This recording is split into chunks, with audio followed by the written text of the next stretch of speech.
Over here at the chef's tent, we have a really exciting recipe we're about to do. This is one of the most exciting of the day.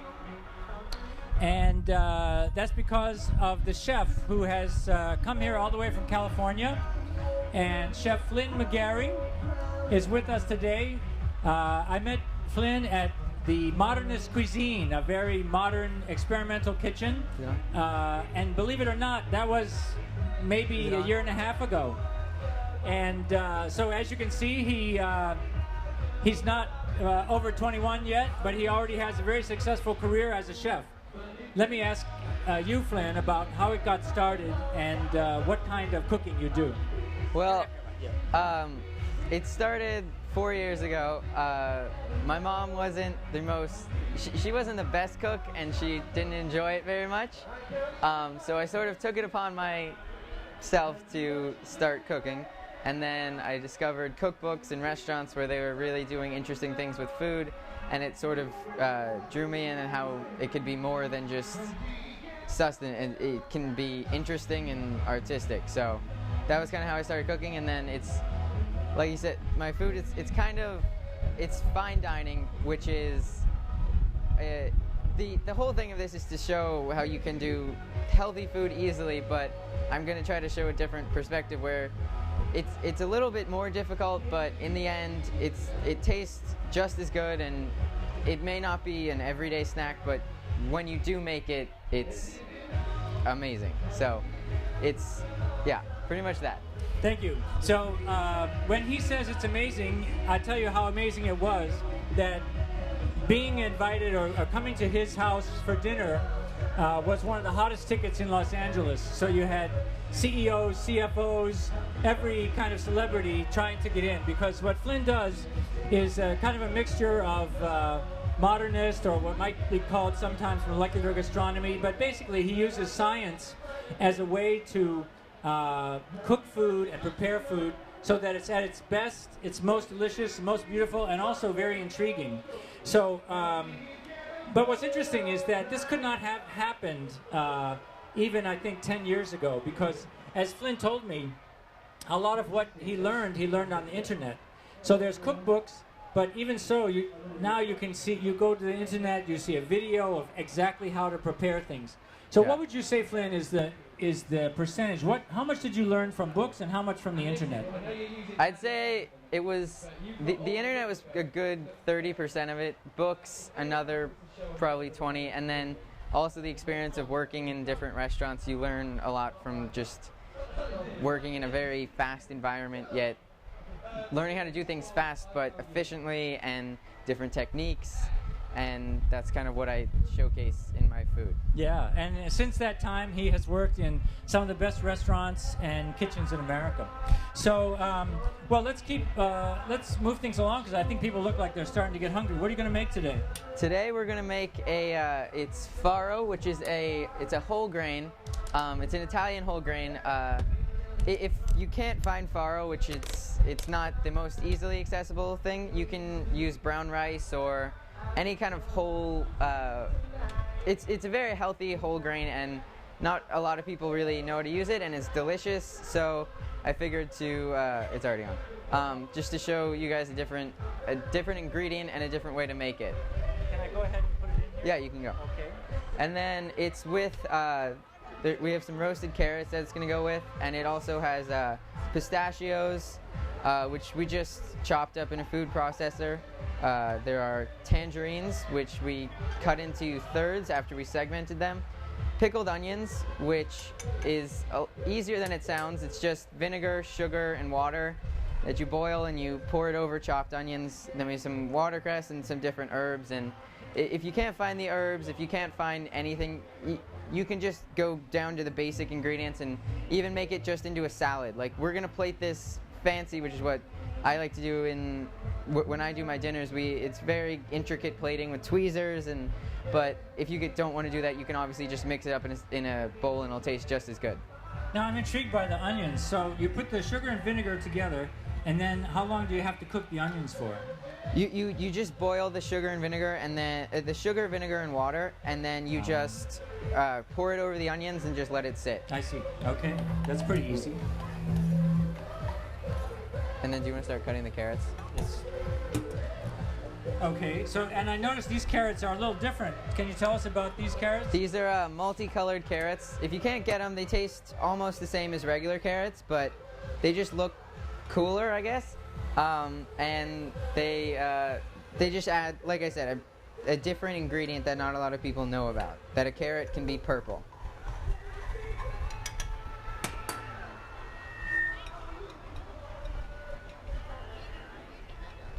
And so we're just gonna add the pistachios, like two little, almost the C shape, but if the wind is gonna stop, then this would be easier. And then we'll grab the tweezers and put a couple pieces of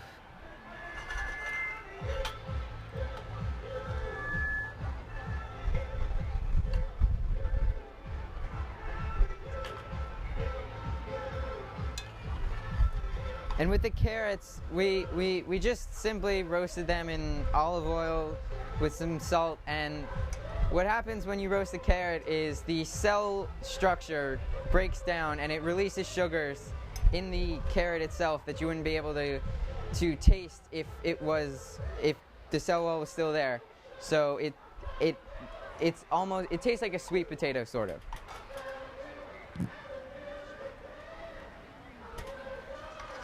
Very colorful, and the heat sort of brings the color up a little bit too. It Yeah. seems more vibrant.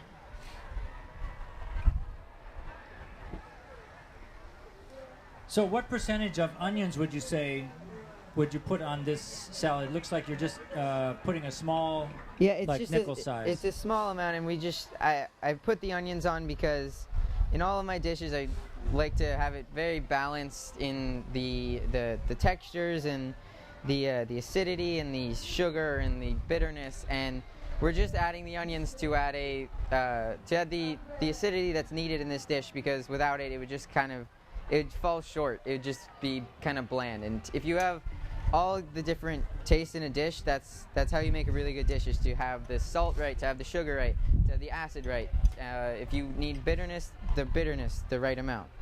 So when you say sugar, you mean the natural sweetness of the clementines there? Yes, yeah, that, and the carrots are also sweet by the natural sugarness. It's healthy sugar. So that sugar can be good for you. The other sugar can be bad for you.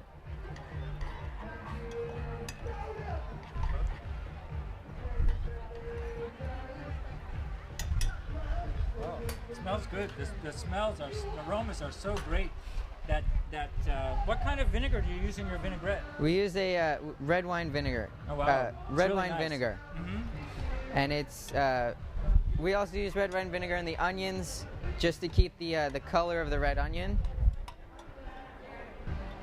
And here we are adding some baby greens, and if you can't find these, you can just substitute pretty much any green. It's just to add a little bit of freshness to the dish, because a lot of it's cooked, and we also need greens, and it just I like to put green garnishes on pretty much every dish. Oh yeah, these are very special greens. These were grown in the White House garden. Sourced by the White House pastry chef. Each leaf was particularly chosen for its flavor and color. And then the carrot tops, which a lot of people don't really know you can eat, it tastes like a carrot if it was an herb. Wow. And it adds more carrot flavor that you wouldn't get from an actual carrot, because it has different bitter notes that carrots are mostly just sweet, and all of the herbs are flying away.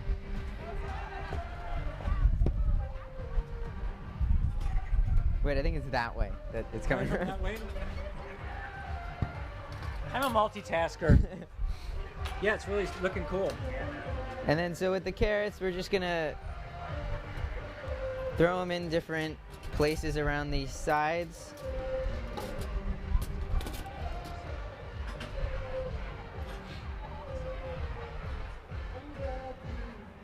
Can you see it through the mirror there? Is it all right? Yeah.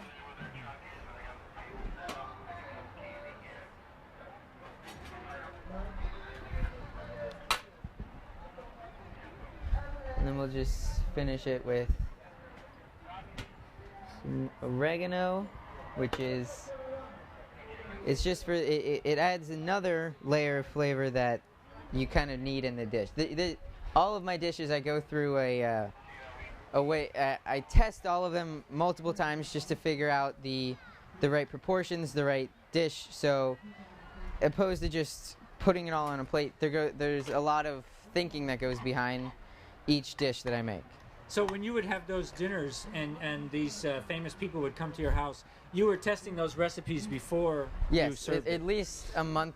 Well, we do one menu each season. Mm-hmm. So for the spring menu, we start testing it a month ahead of time, and it's a long process, and it's definitely needed, because once we can test them, we can weigh everything out to get the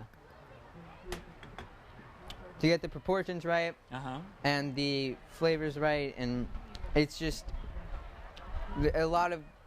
most restaurants do test dishes if they're lucky to have the resources to, and the amount of people and the time, but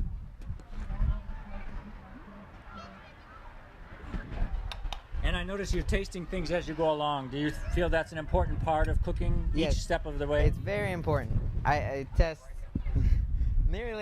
I test all of my dishes as I'm cooking them, because if you taste every component and they're all done correctly, then the final dish will taste right. If everything's seasoned right and has the right amount of sugar, and like I said, everything in cooking like this, and any cooking, it's all about balance. If the dish is balanced, it's going to taste better than a dish that's too rich, or a dish that's too sweet, or a dish that's too if it's just a salad, it's just going to taste like greens. But if you add a creamy component or something that's rich, it'll add another layer and another layer and another layer, and on and on and on. And so, but all that has to be in balance. So you're testing along the way. Yes. I see you have some spinach leaves. It looks like sorrel. On the greens, we have some spinach. We have some sorrel. We have look like baby parsley. Marjoram, and then we're gonna put some watercress or upland cress on the on top. And like I said, this takes a while to plate each dish, so at home you might just want to mix it up in a salad, and it'll taste just as good, and it'll look good still, but it just won't really look the same.